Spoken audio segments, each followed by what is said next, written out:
Licensed വേശ്യാലയങ്ങളില്ല. അത് ഒരു കുറവാണ്. നമ്മൾ ഈ വലിയ വാചകം അടിക്കുമ്പോൾ മനസ്സിലാക്കുക, ഈ സാധനം ഒരുപക്ഷെ ലോക ചരിത്രത്തിലെ ആദ്യത്തെ വ്യാപാരം എന്ന് പറയുന്നത് മാംസ വ്യാപാരം. അപ്പോൾ അത് വ്യാപാരമൊന്നും വേണ്ട, ലൈസൻസ്ഡ് ആയിട്ടുള്ള ബ്രോത്തൽസ് അത് നിലവിൽ വരിക. അത് ബോംബെയിലുണ്ട്, കൽക്കട്ടയിലുണ്ട്, ഡൽഹിയിലുണ്ട്, വിത്ത് മെഡിക്കൽ ചെക്കപ്പ് അത് ഇതൊക്കെ ആയിട്ട്. അങ്ങനെ ചെയ്തു കഴിഞ്ഞാൽ ഈ ആവശ്യം പിടിച്ചു നിൽക്കാൻ പറ്റാത്ത ആൾക്കാർ അവിടെ പോകും. അതല്ലെങ്കിൽ ഈ പറഞ്ഞ ഇതിൻ്റെയൊക്കെ മറവിൽ ഇത് നടക്കും. ആയുർവേദമാണ്, അലോപ്പതിയാണ്, മർമ്മ ചികിത്സയാണ്. നമുക്ക് എന്തെങ്കിലും പറയാൻ പറ്റുമോ? മർമ്മ ചികിത്സ എന്ന് പറയുമ്പോൾ ഏത് മർമ്മത്തിലും കയറി പിടിക്കാമല്ലോ. അപ്പോൾ അത് നിങ്ങൾക്ക് തടയാൻ പറ്റില്ല. ചികിത്സ വേണ്ടെന്ന് പറയാൻ പറ്റില്ല.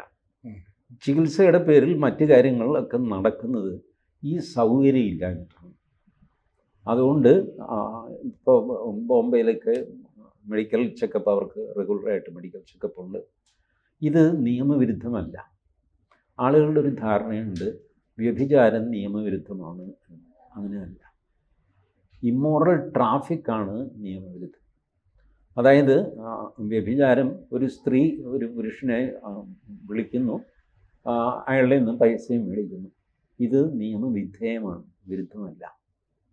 അതേസമയം ഒരു ഇടനിലക്കാരൻ അല്ലെങ്കിൽ ഒരു സ്ത്രീ, അവരുടെ കീഴിൽ ഒരു 10-18 വേറെ പെൺകുട്ടികളുണ്ട്. ഈ സ്ത്രീയുമായിട്ടാണ് നമ്മളുടെ സംസാരമൊക്കെ. ചേച്ചി എങ്ങനെയാണ്? നീ ഒരു 7 മണിക്ക് വാ എന്ന് പറയുന്നു. എത്ര കാശാകും? ഒരു 500 രൂപ എടുത്തോ. അയ്യോ 500 രൂപ കൂടുതലാണ് ചേച്ചി. എടാ അവൾക്ക് കൊടുക്കണം, പിന്നെ എനിക്ക് വേണം, ഇവിടുത്തെ ബാക്കി ചിലവ് നീ പോയി പണം പറയാം. അല്ല അങ്ങനെയല്ല എന്നൊക്കെ പറഞ്ഞിട്ട് ഒരു 300 രൂപയ്ക്ക് ഉറപ്പ്. ഇത് നിയമവിരുദ്ധമാണ്. ഈ ചേച്ചി നമ്മളെയൊക്കെ പോയിക്കൊണ്ട് പോകും. ഇതാണ് ഇമ്മോറൽ ട്രാഫിക്.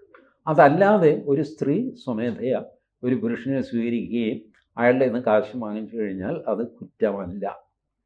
ഇത് സുപ്രീം കോടതി തന്നെ പലതവണ പറഞ്ഞിട്ടുണ്ട്. പിന്നെ പോലീസുകാരെ അറസ്റ്റ് ചെയ്തു. പോലീസുകാർ നിയമവിരുദ്ധമായിട്ടാണ് പിടിച്ചുകൊണ്ട് പോകുന്നത് സ്ത്രീകളെ.